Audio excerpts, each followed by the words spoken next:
Are we live? Okay, looks like we're live. We're having a great Sunday afternoon because we have Kristy, Woodson, Harvey joining us live from Tampa. So excited. Live from Tampa. Yay! We love that you're live from Tampa. I know. I'm at Oxford Exchange in Tampa, y'all. It is so beautiful. I cannot even tell you. It's the coolest bookstore. And I will just say, if anyone is looking for signed copies of Christmas in Peachtree, Bluff, or Once Upon a Wardrobe, or The Santa Suit, or The Forest of Vanishing Stars, we just signed so many books. So get them from Oxford Exchange, and they have beautiful packaging too. Awesome. And the merch. Yeah. And that's who makes our merch. That's exactly right. Right. And they're doing a winter bundle too. Duh, should have said that. But I kind of wanted to go just to be at the Oxford Exchange since we've heard so much about them. I know. I know. I was not prepared. Like, I've never been here, and I walked in and I was like, it's humongous and like gorgeous. I don't even know how to describe it, but it's amazing. Wow. That is awesome. Definitely worth a trip to Tampa. Yeah. It certainly is. And when I go back, I'm definitely going to stop by there.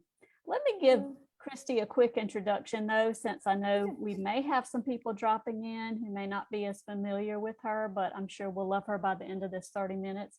Kristy is the New York Times, USA Today, and Publishers Weekly bestselling author of 9 novels, including Under the Southern Sky, the Peachtree Bluff series, and the forthcoming The Wedding Veil. Kristy is the winner of the Lucy Bramlett Patterson Award for Excellence in Creative Writing, a finalist for the Southern Book Prize, and her work has been optioned for film, and her books have received numerous accolades.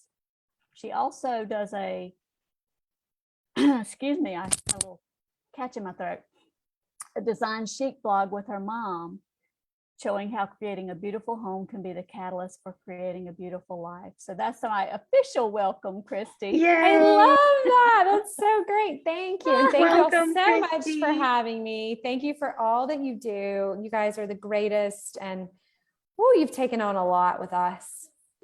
We love y'all. We love y'all too. We sure do. So We're so we excited already for have, Christmas. I know we already have Me comments too. and hearts and everything flying on Oh us. yeah. We've got a lot of people watching. Lots of love so far. So We're all sending their love. You started telling us a little bit about the book tour, but how is it going, this whirlwind tour that you're doing through Florida? Oh my goodness. So it's been really fun. I left for tour. I started on Monday in Salisbury, North Carolina, which was my hometown, and then met Patty in Savannah for her Once Upon a Wardrobe launch. And then, where did we go? We went to Bluffton the next day, and then we've just been like all through Florida. So what's today? Sunday. So I have 2 more weeks of tour left. So you guys come see me. I'm in Florida, Georgia, South Carolina, North Carolina, because I'm actually driving this whole tour. But if you're in any of those states, chances are I'm going to be really close to you. So come see me. I'll be seeing you in Sumter. I'm still holding out for Atlanta. I know. I will for sure be in Atlanta for the Wedding Veil. The weird thing is Atlanta was planned, was actually supposed to have 5 weeks of tour, not 3. But so that I wasn't just flying all over the place with everything going, we had to make all these decisions a couple months ago, and Delta was so bad. And so we just decided to kind of cut it off and make it and so weirdly, Atlanta was at the end of my tour, because of course you have to go through Atlanta to get to anywhere, right? But I'll see you in April for sure. Yes. Yes, Definitely. absolutely. Well, I think Lisa had a question for you. I do. I want to know, what is it like for you now that the 4 of you have done live events together? Yes.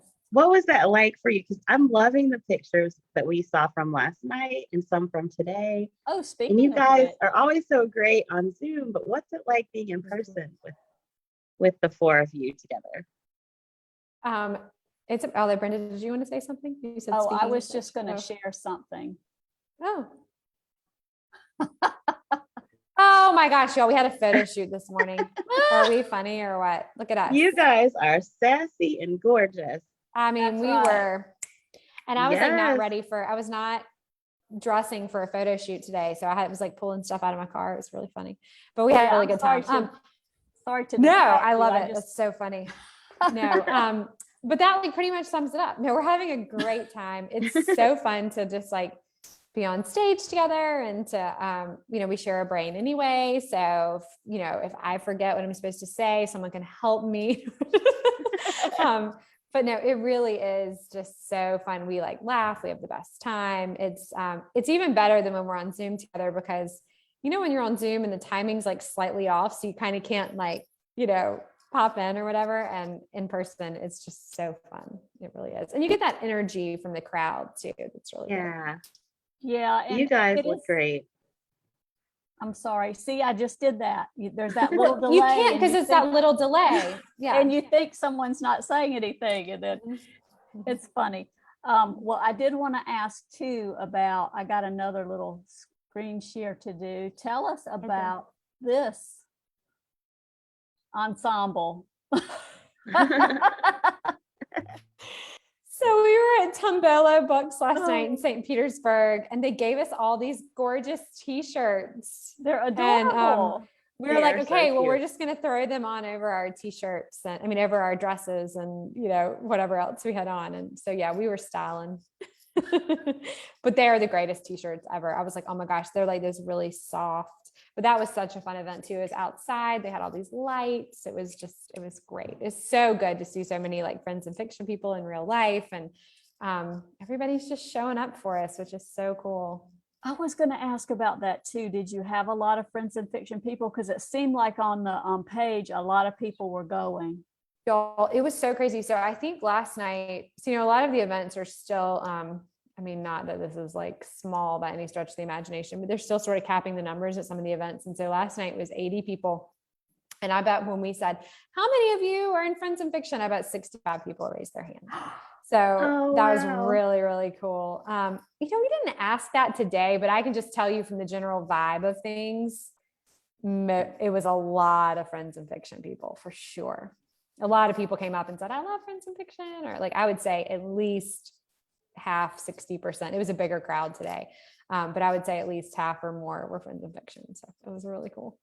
Oh, that's so amazing. Awesome. I know, it's nuts. I love it. I can tell you at Patty's event on Thursday in Greenville, I got to go there. So I met her in person the first time. So still just left Mary Kay. But we were definitely promoting the whole Friends and Fiction thing at our table. I can tell you. That's so cool. I know. I feel like it's like such a part of, everything now that, and it's so funny too. It's like, when someone's at an event and they haven't heard of Friends and Fiction, I'm like, wait, what? Like, Yeah. I'm like, what's happening? Oh, yeah. Oh, I that's forgot. too Like, funny. maybe not everyone in the world knows about Friends and Fiction yet. That's funny. Well, I know we're supposed to be, this technically is the pre-pub launch for Christmas in Peachtree, Bluff, but it's so exciting to hear about the tours. We haven't even gotten there yet. I know. So fun. Isn't that nuts? I know. I'm like, who tours for a whole week before their book comes out? But here we are, and it's been great. Well, it seems to be happening, more. Maybe that's another pandemic. Yeah.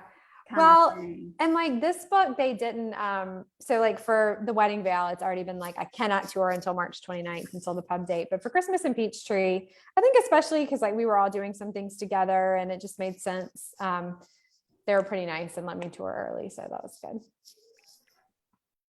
Well, the pictures and everything looks great. I know everyone loves seeing you guys together. It's just so fun. We wish we could be there in Tampa with you. Me and Brenda talked about trying to make a trip. We were like, I wish we could. That would have been so fun, but it's so far.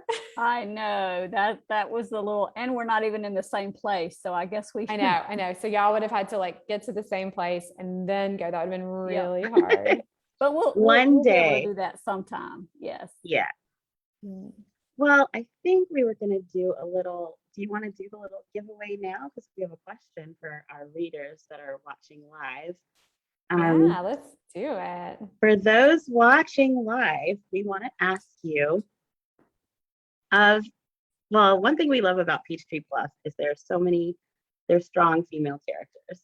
We love the Murphy sisters. We love Ansley. So we want to know, which character do you identify with the most and why? And we will pick a random winner. And Kristy will tell us what our beautiful prize is. Yes, so our beautiful prize is going to be a brand new shiny copy of Christmas in Peachtree Bluff. Woo! That was such a surprising prize. I mean, I bet people I did know, not see right? that coming at all. You would never You think of cannot that have in a enough. publication launch, would you? Never. Cannot have enough.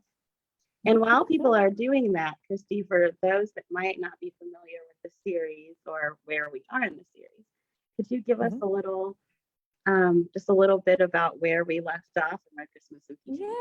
Yeah, absolutely. So for people who have not read the series, in a very small nutshell, it's a story about three grown sisters and their mother, and a secret from their past that has the potential to reshape what it means for them to be a family. And so we've already had 3 editions with this family, and a couple of years have elapsed. And so now we're heading back to Peachtree Bluff. The holiday season is coming to Peachtree Bluff, as is the storm of the century. And all of the sisters go back to Peachtree Bluff to have Thanksgiving with their mother, Ansley, with their families in tow. And Vivi, who is Caroline's daughter, is now 15. And she's at that very special age where she's very surly to her mother, and she's sort of getting in a little bit of trouble. And Caroline is at her wit's end. And so she says to her mom, Ansley, can you please keep her just until Christmas, and she can do online school? And funnily enough, well, I won't tell you that because you'll find out in the story, but it's sort of an interesting way how Vivi kind of comes to stay in Peachtree Bluff that you'll read about. But so they decide to stay, and they're actually going to go on a big trip during the evacuation for the hurricane. So all the sisters leave, and Vivi's bad behavior ends up getting herself and her grandparents stuck in Peachtree Bluff during this huge hurricane with no provisions. They are not ready. And so it is up to Caroline, Sloan, and Emerson to not only swoop in and save their family, but to also rebuild Peachtree Bluff just in time for Christmas. Yay! I can't wait. I have to share. I have my copy, and my mom stole it. I love And your she mom. she stole it Lisa's from mom's me, the best. and she read it. And then she goes, "Oh, I just love that, Kristy." And I gotta tell you, I was like, "Nope, you cannot tell me anything because you read it." Zipper. Lisa's mom's the coolest. So when I get my book back, I can't wait to read. But she Well, it's good. absolutely It's like good loved it. timing because now you can. I'm so glad. Tell her that I said thank you. I love her. She She's loved so it. great. 5 She's stars. so She's great. been telling her friends and everyone about it. She loves it. So, Thank you, Lisa's so mom. cute. We've got quite a few. I'm going to read a few of the Okay. comments in the chat, and Okay. then I'll announce the winner. Okay. Robin Klein says that Ansley is who she relates to because she likes her ability to trust and love again and take the risk to find her own personal happiness for nurturing Aw. others for so long. Wow, what a good Love that answer, Robin. I know. I love Wow. that answer too. Wow. Leslie says that Sloan is her emotional twin. Having a husband-in-law enforcement is similar to what Sloan goes through with her husband. Yes. Lots of Ansleys. And Suzanne says that Emerson is her granddaughter's name. Oh, cute. And Anissa says that she loves all the Murphy family for different reasons. So she can't pick that's a good just one. answer. That's a good answer. Thank you, Anissa. So I will go ahead and announce the winner. And it is Lori Hopkins. Yay, She said Lori! that Ansley is taking care, she is her person because she takes care of everyone. Oh, I love So that. Lori, send us a message and we will make sure to Yes, get I'll your get that address back to and you. send it to you. Thank you. That'd be awesome. Thank you. And thank you, Kristy, for doing the giveaway for us. Oh, yeah. Thank y'all. This was so fun. There's a lot. Everyone in the chat is so excited. Oh, my mom commented and said, "I stole the book. I loved every minute of it." She admits she stole it. I love it so much. Well, I mean, if you're gonna do it, like own it. I mean, that's really how it goes. Oh, that's so funny. That's great. I'm so sorry. I had someone knock at the door and I had to mute one of these. Oh, it's fine. Brenda, did you have a Virtual question? things. Did you have a question? I'm sorry. Did I have a question? Yeah. I thought you started to ask a question. I'm sorry. No, Did I'm I cut you sorry. off? No? I need Okay, I to can mute for a pull. second. We have one in the chat here.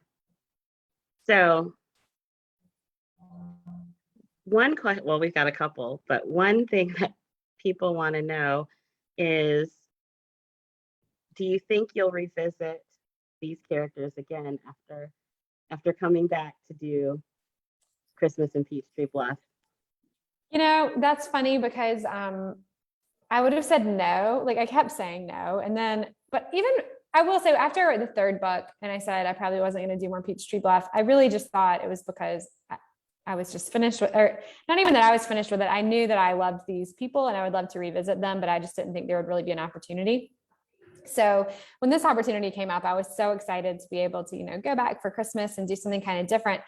But I think it's just like anything else, once you kind of get those juices flowing, then I got another idea for a Peachtree Bluff book. So I'm not saying that I'll definitely do it, but, and it wouldn't be for a while because, The Wedding Veil is coming out in 2022 and I have something else that I'm writing right now for 2023, hopefully. So it probably wouldn't be for a little bit. But I could see going back. And then a lot of people are like, oh, you should do Peachtree Bluff, but like do a different family. And I'm like, I can't imagine doing Peachtree Bluff without the Murphys. Yeah. Isn't that weird that I'm like, oh, like, I mean, and the funny thing is there's so many secondary characters in that story that like I really love and think are so great, but I don't know.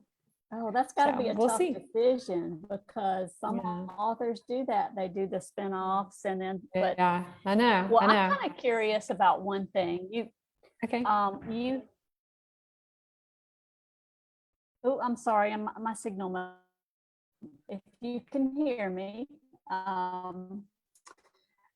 my question was, did your feelings about the characters change as you continued through the series? Oh, that's a great question. Yes, especially about Sloane, because she was the one that when I went into the series, I felt like I knew her the least. Caroline, I just could see was that like super headstrong, like firstborn. And then Emerson was that really dramatic, like baby of the family that everyone takes care of. And Sloane, just being the middle and the peacemaker. And like, I kind of had this idea about who she was as a character. And then when I wrote The Secret of Southern Charm, which is really Sloane's book, I was like, Sloane, like she might be my most favorite. She was really interesting and ended up there were a lot of twists and turns to her story that I didn't really see coming when I, thought about writing it originally. So I think my feelings about her definitely changed. I always loved all of them. I think it's hard to write about characters that you don't love for some reason or another, that you don't see the good in. And so that was always, really good. And I always loved Ansley. And I think she was probably the one that I was most nervous about writing, just because I thought, she's done this thing that is pretty bad. And so how am I going to make it so that people love her anyway? And I think that's kind of the challenge with writing fiction is, people have these rich, complicated backstories and lives. And how do you, I love putting people in sort of impossible situations and then showing how they get out of them, and how maybe we can come to love them anyway. So, but yeah, I love all of them. Do you identify with one hello. more than the other? Who is this coming in? Oh my goodness, you guys. Surprise. Hi, Kristen. Oh my goodness. Hi, David. Real quick, just come stick your head in. They're going. We had a really long ago. Hello. Hi, MK. Hello. So they're running, but love y'all. I'll see you in a minute. Oh. That was a nice surprise. That was a that was Sorry, a it was fun so quick. But I drop kept in. looking and I was like, they're running really late. We were all signing like stacks and stacks of books back there. And Oh, I could I just didn't quite get, yeah, it was great. That's my so favorite. cool. Yeah. I was going to ask, is there one character that you relate to the most? Or does that change from book to book? This is going to sound weird, but I actually think Ansley. And the reason I say that is because like while I was writing, especially the initial series, I was kind of in that position where like, I mean, and this is a little, not exactly the same thing because I was raising a toddler and my husband's mother was sick. And so we were sort of like, I was kind of in that like sandwich generation of like taking care of these kind of two very different ends of the spectrum, but still caretaking. And so I was writing, Ansley's character during that time. And so I really could relate to what she was going through with, having all of these girls back home and her grandchildren everywhere and just so much like responsibility, on her plate and like taking care of her mother who was sick. And, but I feel like I feel like each one of the girls have like some personality trait of Ansley's, like in some way she's like all of the characters combined. So I think I always see this sounds weird, but I think there's always like a little bit or piece of myself that I put into like every character. So I don't know how that happens, but I guess we're just always writing little bits and pieces of our lives and our characters. I think that's what makes your characters so authentic and why they're so relatable. Like for me, throughout the series, it changed, but I think, it's probably not the most popular, but for me, I relate to Emerson as an actor. I relate to Emerson a lot. Absolutely. I might not have made some of the same decisions that she did, but I relate to her so much and can't wait to exactly. And I think that's what I mean. Yeah, I think that's what I mean. mean. It's not like I'm like, oh yeah, I, was an actress like Emerson. Like I don't have that in common with her, but I do think there's like that little nugget of something that you like see yourself in that character and you're like, oh yeah, like I've done that, or I've thought that, or I felt like that, or I've been in that place. And I kind of, makes you relate to them more. Well, we couldn't bring up Peachtree Bluff without bringing up Coffee Kyle. Oh yeah, Coffee Kyle for the win. Will he make an appearance in Christmas in Peachtree Bluff? Oh my goodness, yes. Does he wear a Santa suit? Of course. I'm looking now. No. I'm trying to think if he wears a Santa suit. Someone does. Someone does, but is it Coffee Kyle? Y'all, I can't remember. No, it's not Coffee Kyle, but someone very notable in Peachtree Bluff shows up in a Santa suit, obviously. Like, how could you have Christmas in Peachtree Bluff without one of our favorite characters in a Santa suit? It's just impossible. Well, there's lots of Coffee Kyle fans in the chat, and everyone is super excited. So I had to bring up Coffee Kyle. We couldn't let that go. Oh my gosh, someone said no, he's an elf. No, he's an elf. Thank you. Spoiler alert. No, I'm just kidding. Oh no, I know, right? I'm just kidding. Well, I know our time is flying by, but I did want to mention one question that we had in the chat. I know it's already 5 till 5, and I know Kristy has a gazillion things to do, but Carrie Soderman asked, did Kristy draw on some of her own hurricane experience to write Christmas in Peachtree Bluff? Oh, she did indeed, Carrie. Yes. I thought that might be. It was kind of funny because for so long, so probably everyone has heard me talk about this, but when Hurricane Florence came through Carteret County, and it just did so much damage to our county, and our house was really damaged, and we were out of it for like almost 2 years, and it was a mess. It was just a mess. And I was like, I would never want to write about that. Oh my gosh, it'd be so awful. But then, once something kind of passes and you're sort of through it, you think, well, maybe that would kind of make for interesting story fodder. So especially just the idea of what would it be like, if we hadn't evacuated, because there were people, stuck in Beaufort and like on that island where they could not, they're running out of food and supplies and things. Like people were having to come in by boat and bring supplies because, like the bridges were closed and some of the remaining like inroads were like washed away, and, all sorts of things can happen in a big storm like that you're not really planning for. So I just thought it would be really interesting, like what would happen if you were stuck on an island and you hadn't provisioned and you really weren't ready for it. And I knew I wanted to write a book about that. And it was kind of in the back of my mind for a while. but I just felt that it was a Peachtree Bluff book. I was like, I want to see the Murphys stuck on Peachtree Bluff during this storm. And I could just picture it in my head. And I almost pitched the idea for the book. Like I almost pitched it. And then I was like, well, I really want to write the wedding veil next. So I'm not going to pitch it.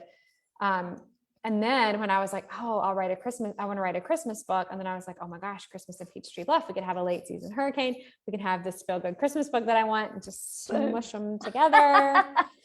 And it just ended up being really great because, if you're going to write a book about a big storm, you don't want it. Well, I mean, it depends on what kind of book you write. But for me, if you're going to write a book about a big storm, you still want it to have a really happy ending. So I think that was kind of the joy of it, was that I could write about this big storm, but also still have my happy ending. Well, That was great. we are all so excited. We have one more question from the chat. Okay. Susan says, how do you come up with the names of your characters, especially the Murphy ladies? The names are beautiful and very unique. Oh, thank you. So this is a good story. My mom came up with the names for the Murphy women. This is so crazy. I got the deal for the Peachtree Bluff series, and I had never written one single word of the Peachtree Bluff series. Wow. So I had this crazy quick deadline for Slightly South of Simple. And I was like panicking. I mean, little Will was like 3 years old or 4 years old. He was like very small. Like he wasn't in school full time or anything. And I was like, oh my gosh, and I think it was the summer anyway, so it wouldn't matter, but I was like, I've got to write this book in like just a few months. And I knew who these women were. Like I'd spent a lot of time. I was actually on tour. And so I was in the car a ton, and I would just like roll the windows down and just think. And so I kind of knew who these women were, but I always struggle coming up with names. It always takes me a long time. And so I was in Salisbury for a book event, and I said to my mom, like, okay, these are the women. It's, the mom and the three sisters, and this is kind of what they're like. And she picked their names, all of them. Oh, I love Maybe that. not Vivi. I think I did Vivi, but she did Ansley, Caroline, Sloan, and Emerson. Oh, That's awesome. So thanks, Mom. yeah, that's awesome. I had the funniest reaction when you said Vivi is 15. I had that reaction you have when you're like, no, they're not. Is that much Yeah. time passed? I know, like she's a real really? person. Wow. She's Like, 15 she's a years real old. person. Yeah, but like she was She's just gotten turning so 12. big. Yeah, she was know. turning 12 at the end of the series, and so she'd be turning 15. Yeah, I mean, woo, Oh, that's crazy. crazy. Time I flies. love it. I know. And thanks to Mom for those wonderful I know. wonderful thanks, Mom. names. We're getting a lot of love in the chat for your mom too. Well, we have to thank you for this amazing series that we all love so much. Thank you. We're so excited to spend Christmas in Peachtree Bluff and wish you Thanks. the best pub week ever. Thank Hope you have guys, fun thank on you the so road with much. all the ladies. Thank you. Well, thank We you love so the much pictures. to everybody. Thank you so much. Here in Florida, come see us, come look at our tours. I think I'm splitting off on Tuesday, and I'm going to be in North Palm Beach. It says the North Palm Beach Country Club, but it's open to the public. And then I'll be in Vero Beach on Tuesday night. So that's where I'll be on my pub day, is Palm Beach and North Palm and Vero. So if you're in one of those areas, come see me and celebrate my pub day with me. Oh, that would be But yeah. awesome. Yeah, but I'd love to see FNFers. We love to see y'all. So check out the tour schedule. It's on my website, and I hope to see everybody. And thank you guys for your time. Thanks for spending your Sunday afternoon with me. Y'all are so wonderful, and we appreciate you so much. And I'm Oh, just Thank so you for grateful. taking time Thank out to speak you. with us. We know you're so busy. With that We crazy appreciate schedule. you so much. Wouldn't miss it. Y'all are like number one. Always. All right, we'll Always. go sign more books. All right. Love y'all. Thank you. Love you. Happy Bye-bye. pub week. Bye. Bye.